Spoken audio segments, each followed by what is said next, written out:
We're here, and we're making movies. I'm in North Dakota. You're making movies? Yeah, North Dakota? Making movies. In North Dakota? Are you familiar with North Dakota? You know those two fellas you put me in touch with up there in Fargo? Fargo, North Dakota. Grand Forks, North Dakota. Bismarck, North Dakota. Dickens. Monarch. Jamestown. Williston. Standing Rock. North Dakota! I've been making movies myself lately. In North Dakota. Making movies is the most wonderful thing in the world. And North Dakota. Well. I come from North Dakota, and bigger, better country you can't find. Welcome to the Film North Dakota Podcast. I am your host, Matt Fern. Today, we are heading to the Badlands to talk about Echoes of the West, a unique creative event that brings together actors, artists, photographers, horse wranglers, and Western history enthusiasts for several days of immersive storytelling and image making right here in North Dakota. Set against the backdrop of the Badlands, participants work with period clothing, horses, authentic equipment, and historic settings to create scenes inspired by the American frontier.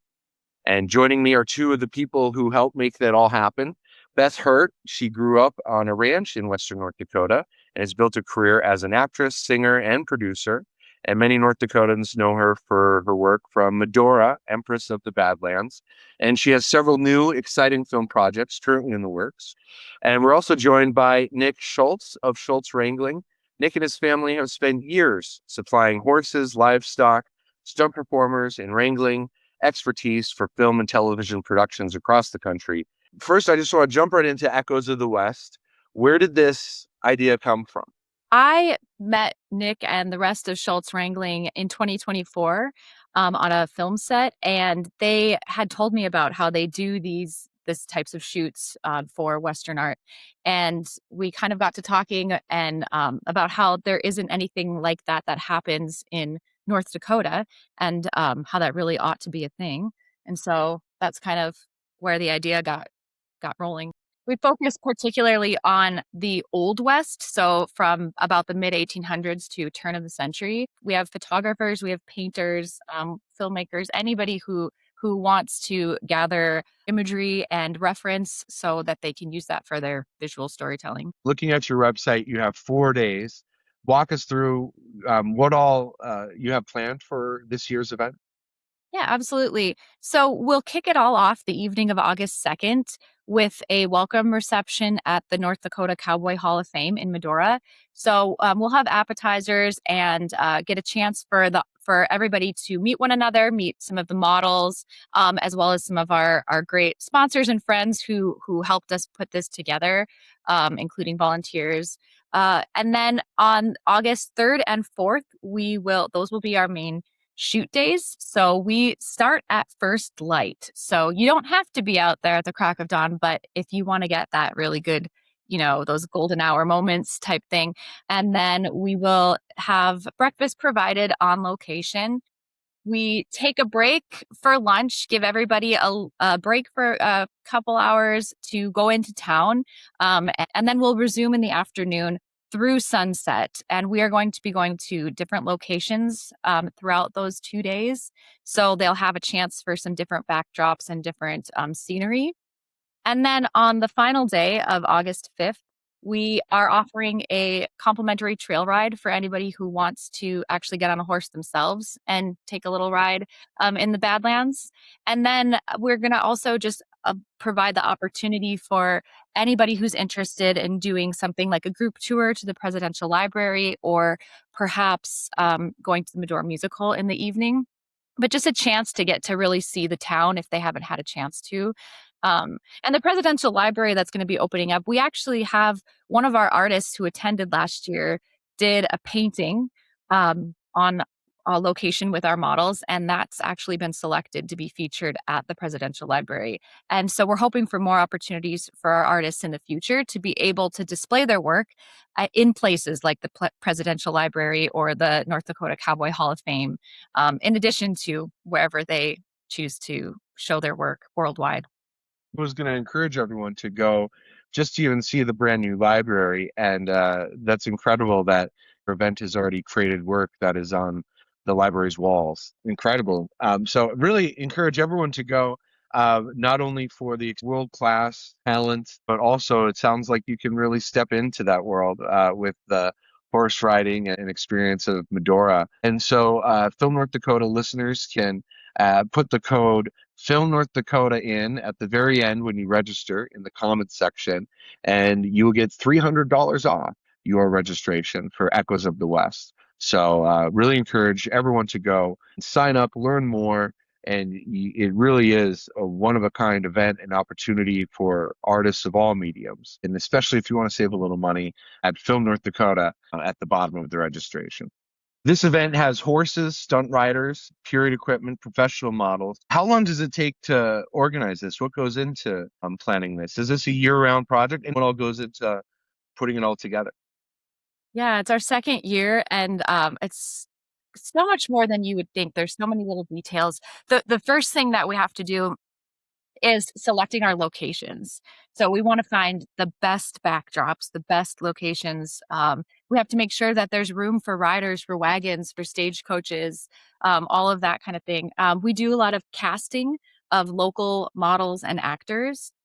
So we want to make sure we've got the people that can represent the historical characters that we're having included. Then there's just coordinating the logistics, like food, lodging, transportation.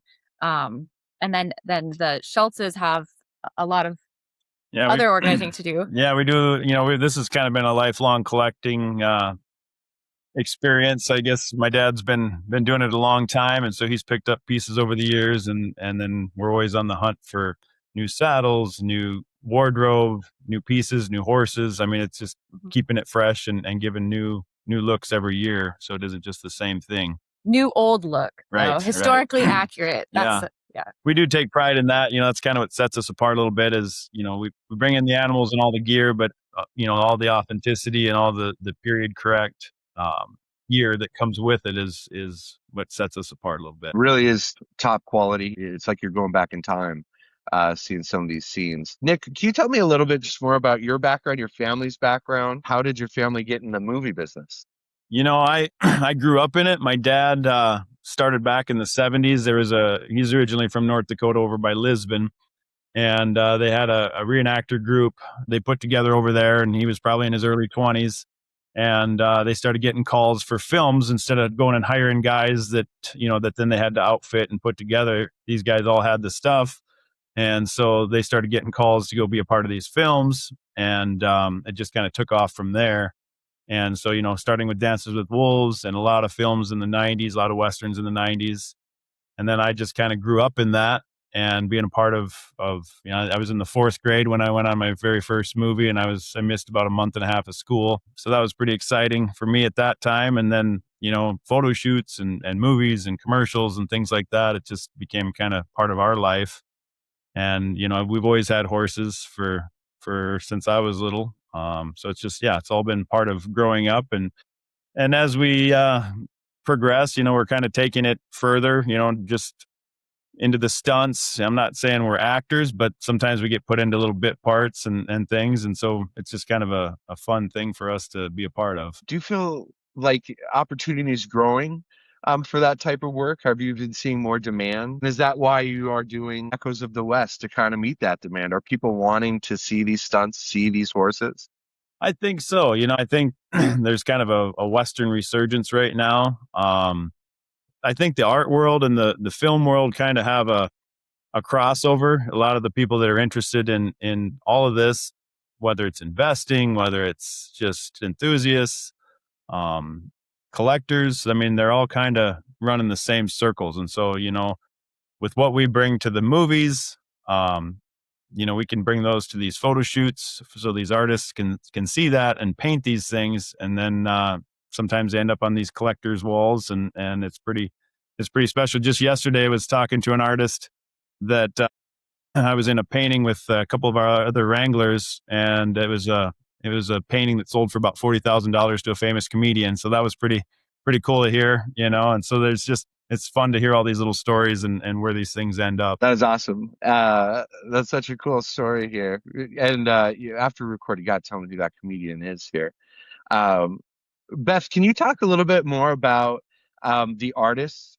What types of artists are there? Are they primarily photographers, painters, filmmakers, writers? Yeah, we have a variety of individuals coming from around the country. We have Western painters.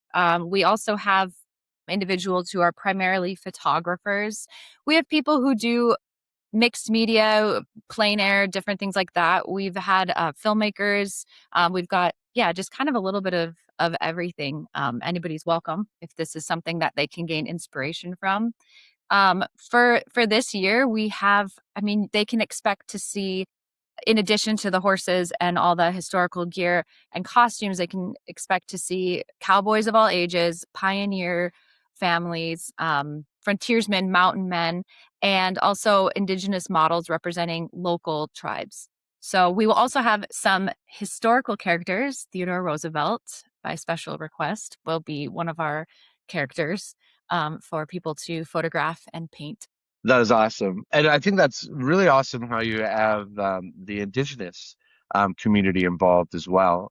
I think that's one part of North Dakota that I think makes our state very special. And that's cool you're able to involve that community as well. I feel like this has got to be kind of life-changing to go out in the middle of nowhere and have this artistic experience. But what have you heard people are saying they get out of it? And what are you hoping they do?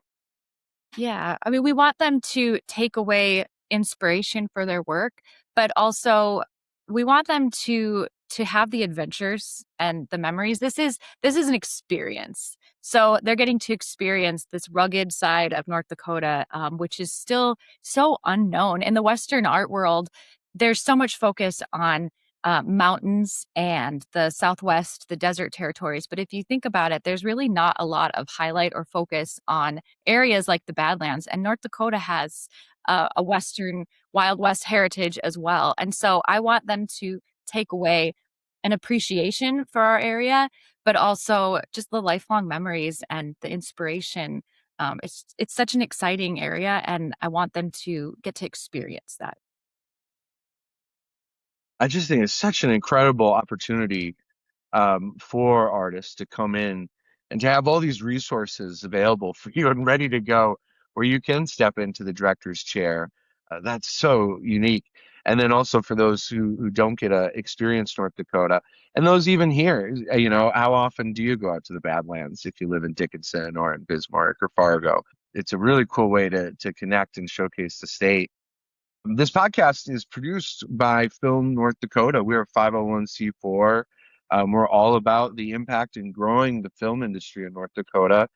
This seems like a really great impact to the community. Who all does this impact? It seems like you're giving opportunity for not only, horse wranglers in Western North Dakota, but also actors, who might not always get a chance to then get showcased and get on a reel. What type of impact do you think this is making on the state? Yeah, well, in addition to highlighting our area, we really are trying to provide opportunities for North Dakotans. So as I said, we'll cast locals to portray these characters. Some people from Medora, some people from just different communities in North Dakota. So we want the North Dakotans to be the ones to tell our story. So this is about really preserving our heritage and our culture through art. And so that's kind of what we're trying to get across. But in addition to that, we obviously it's based in and around Medora. That's where we're kind of